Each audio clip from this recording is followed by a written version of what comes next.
Markus 16. Ini juga adalah perintah agung. Markus 16 ayat 15. Lalu ia berkata kepada mereka, pergilah ke seluruh dunia, beritakanlah Injil kepada segala makhluk. Siapa yang percaya akan dibaptis dan diselamatkan. Siapa yang tidak percaya akan sama ya perintahnya. Yaitu pertama, beritakan Injil kemana? Seluruh dunia. Ya, jadikan semuanya murid, kemudian baptislah mereka. Lalu di sini ditambahkan tanda-tanda ini, seperti yang kita katakan tadi, akan menyertai orang-orang yang percaya. Mereka akan mengusir setan-setan demi namaku. Mereka akan bicara dalam bahasa-bahasa yang baru bagi mereka, terutama bahasa roh. Mengapa? Kita perlu Roh Kudus untuk bisa menjadi saksi memberitakan perintah agung ini. Tidak bisa dengan kekuatan sendiri, harus dengan kuasa Roh Kudus.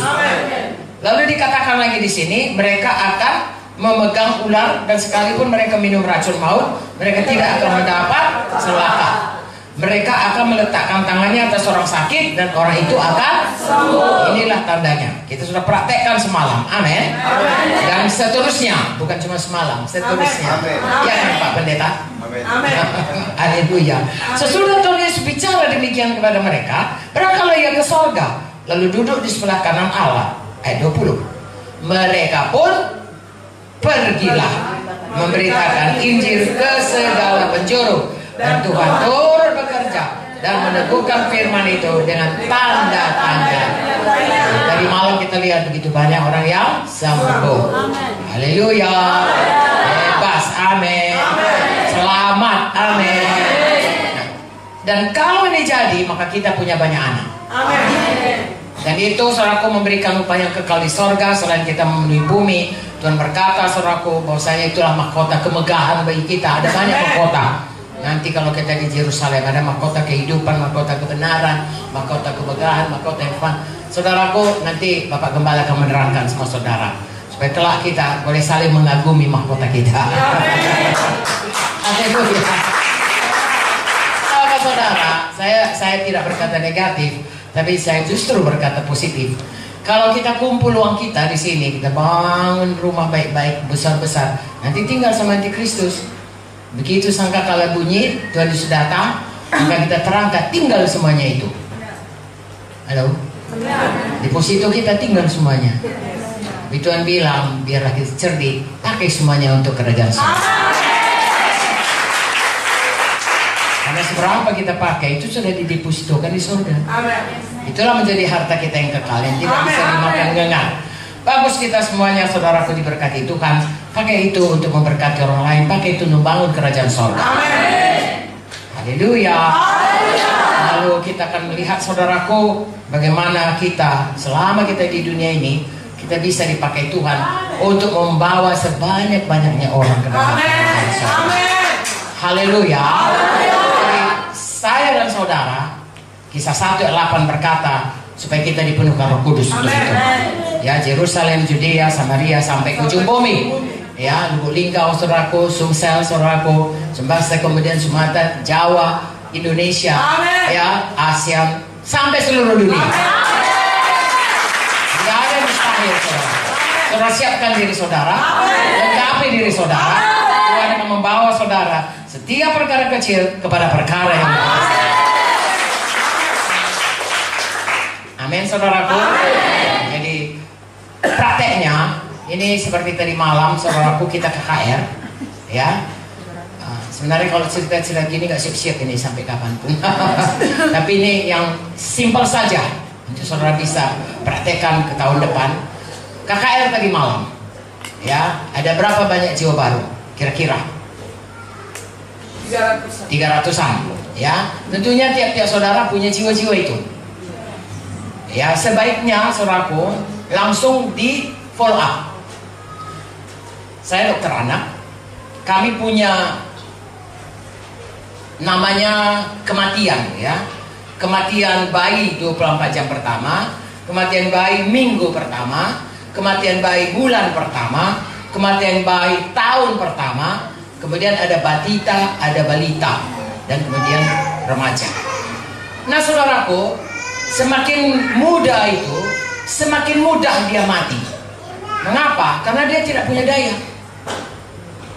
Bergantung dia kepada ibunya atau keluarganya yang melindungi dia, yang memberi dia makan, menyusui dia. Kalau nggak ada susu ibunya, susu tentunya susu buatan lah, susu tepung atau susu apa, ya, yang menjaga dia supaya tidak, katakanlah saudaraku, begini sajalah, pipis dan lain sebagainya. Kalau nggak nanti bisa luka badannya. Dan ada anjing. Saya pernah dengar saudaraku, anak anjing memakan bayi karena nggak dijaga. Ya, ini di Australia. Ya, ada anjing yang makanya bayi itu kedapatan, dan ibunya saya kira dituntut karena kelalaian. Nah, perlu orang tua, perlu keluarga, perlu abang-abang. Jadi di dalam sidang ini pun saudaraku, ini keluarga Allah. Amin. Gereja ini namanya keluarga Allah, namanya tubuh Kristus, namanya bait Allah, banyak perumpamaan, tapi salah satu keluarga Allah. Amin. Jadi abang-abang, apalagi kalau bapak-bapak memimpin, harus menjaga jiwa baru. Amin. Harus menggembalakan mereka. Amin. Harus merawati dan mendidik mereka. Amin.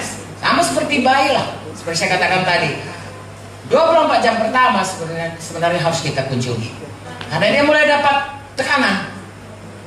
Orang-orang di sekitarnya, ya kalau memang sekitarnya itu juga sudah selamat, tidak banyak tekanannya. Tapi kalau dia generasi pertama yang selamat, artinya orang pertama selamat di dalam rumpun keluarganya, itu biasanya tekanannya kuat. Nah saudaraku, hal seperti itu itulah kasih Kristus menggerakkan kita untuk melaksanakan perintah agung. Selesai penginjilan, harus pemuridan. Amin. Muridkan mereka. Bahkan kita harus muridkan dia sampai bisa memuridkan orang lain lagi.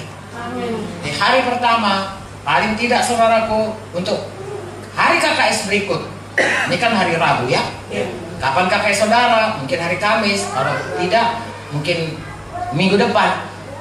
Kebaktian. Saudara tanggung jawabin gitu. Ya, seperti bayi tadi. Kalau bayi-bayi saudaraku tidak diurus, bayi-bayi itu mati.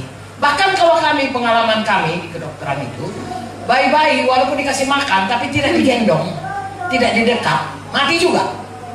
Begitulah perlunya kasih sayang itu. Amin. Apalagi rohani. Ya, kita datang, kau udah datang kau balik ke gereja. Bayi nggak bisa datang sendiri, harus digendong kemari saudara. Ya, kau sudah selamat, kau punya Roh Kudus, kau datang, nggak bisa. Ya. Saya mengaku saudaraku, sudah saya lahir baru, kemudian diundang ke gereja, nggak mau saya. Capek saya, yang mengundang saya di Pamunti.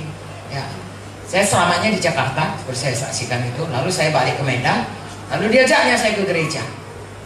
Karena saya kembali ke gereja lama, lalu mati rohani saya kembali. Saya berseru-seru, Tuhan, kok hilang sukacitaku itu? Tuhan tolong. Dikirim Tuhan lah kawan saya ini. Ya kami hanya 2 orang dokter wanita Kristen di seluruh rumah sakit itu. Jadi datang dia tahu saya sudah selamat, saudaraku. Bilangnya, ayolah kau datang ke gereja biar kita ini. Terus saya bilang, iyalah, aku jemput kau ya. Ya, dijemputnya saya saudaraku. Ada aja dari saya. Aku tadi malam jaga nih, capek berasa, pikirlah kau. Baik dia saudaraku. Bukan udah jauh-jauh datang kau, memang nggak tahu untung kau, nggak saudaraku. Ya, minggu buka ya katanya. Ya ada nanti. Minggu buka saudaraku. Kau kan nggak jaga, kan mau kak? Malas aku nih. Ya lagi dia. Saya kira 4-5 minggu baru hari. Saya pergi bukannya karena saya bermenyala-nyala, enggak. Kesian pula, jahat kali aku, kawan ini udah datang berkali-kali, udah sampai hati ya. Padahal waktu saya diantar, dijemputnya itu dan dibawanya, tahu saudara, dia menjemput banyak orang selain saya. Begitulah dia sangat berapi-apinya saudara. Karena dia sudah dipanggil Tuhan, adik ipar saya. Akhirnya menjadi adik ipar saya. Nah begitulah saudaraku. Ya, seharusnya kita merawat ya bayi-bayi rohani yang baru lahir baru itu, sehingga mereka tumbuh baik. Ya.